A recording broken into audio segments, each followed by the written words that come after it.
Hear Employee me out. retention This is the tax real credit. about the ERC, the Employee Retention Tax Credit. I know you've been seeing it.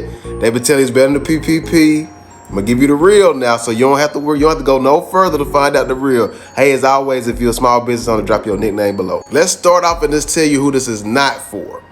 So if you did not or do not have a business with W-2 employees where you actually pay employee taxes, keep pushing, because this ain't for you unless somebody gonna swindle some paperwork for you, okay? If that puts you out automatically. Now, if you did have W-2 employees, and I did say if you did, you're able to go back up to 3 years and retroactively file. That form that you're filing is actually called the 941X file. It's an IRS file. This is based off of quarterly wages because you will be filing these quarterly. Why does ERC or Employee Retention Credit exist is due to the pandemic in the years of 2020 to 2021. So in a nutshell, what it means is it's used to incentivize the employers who had employees, right, to help them get some money back, knowing that they more than likely took a loss to the pandemic. Initially, they were doing up to $7,000 per employee.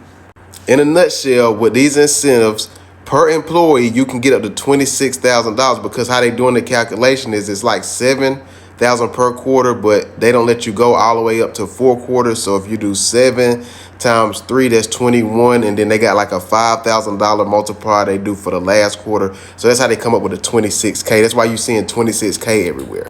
Even though this process is complicated, I will say you don't want to leave this money on the table.